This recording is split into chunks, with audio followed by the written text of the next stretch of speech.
حضرت عمر رضی اللہ تعالیٰ عنہ نے فرمایا تھا کہ کفر کا نظام چل سکتا ہے مگر ظلم کا نظام نہیں چل سکتا۔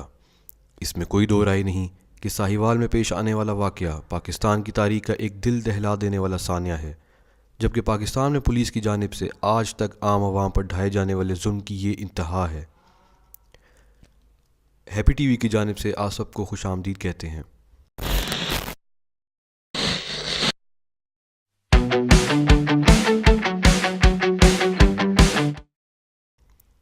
السلام علیکم۔ پاکستان میں پولیس کا نظام پوسیدہ اور ناکارہ ہے۔ ساہیوال واقعے کے حوالے سے بات کی جائے تو خصوصی طور پر پنجاب پولیس عوام کے محافظ تو نہیں پر عوام کو زندگی سے خدا حافظ کروانے میں زیادہ مؤثر نظر آتی ہے۔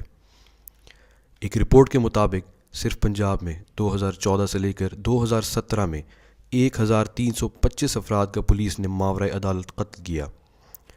یہ اعداد و شمار کسی دہشت گرد تنظیم کی کارروائیوں میں مارے جانے والے لوگوں کی نہیں بلکہ عوام کے محافظ ریاستی ادارے پنجاب پولیس کے ہیں۔ 19 جنوری ہفتے کے روز ساہیوال کے قریب پنجاب پولیس کے انسداد دہشت گردی ادارے نے انٹیلیجنس بیسڈ آپریشن کی مد میں ایک ہی خاندان کے 3 افراد سمیت 4 افراد کو گولیوں سے بھون دیا۔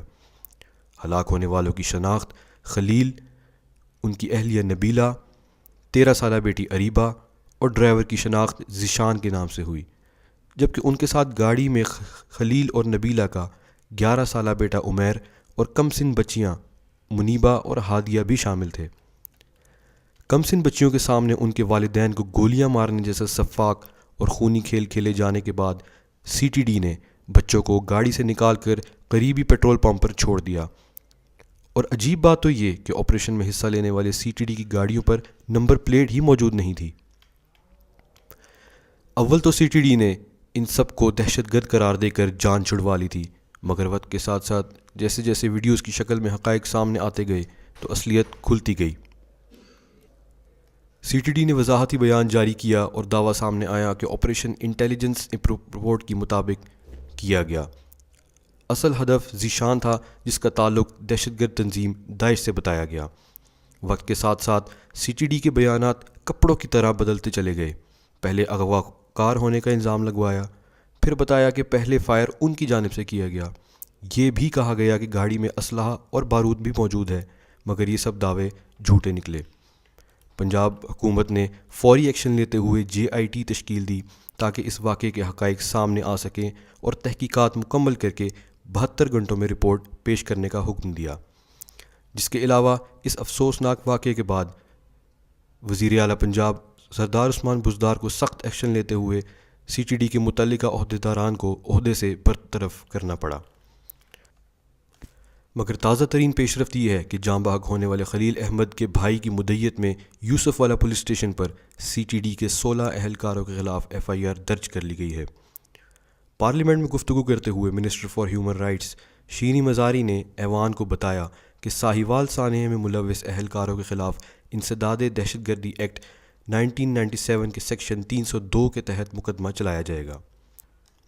وزیر اعظم عمران خان آج کل قطر کے دورے پر ہیں، جبکہ عمران خان اس سے پہلے بھی کہہ چکے ہیں کہ قطر کے دورے سے واپسی پر وہ انصاف کو یقینی بنائیں گے اور ملوث اہلکاروں کو سخت سے سخت سزا دلوائیں گے اور پولیس کے ڈھانچے کا جائزہ لے کر اصلاحات کا آغاز بھی خود کریں گے۔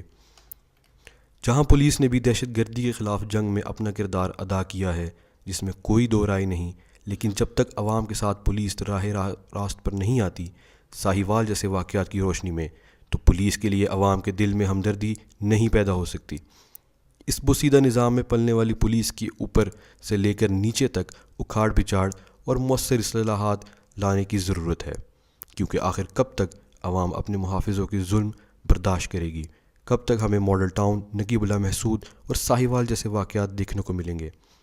نئی حکومت کو سنجیدگی سے پولیس نظام میں مسائل کی سنگینی کو دیکھنا ہوگا۔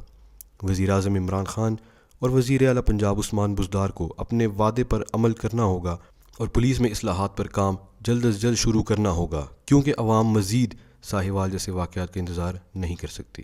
اللہ حافظ۔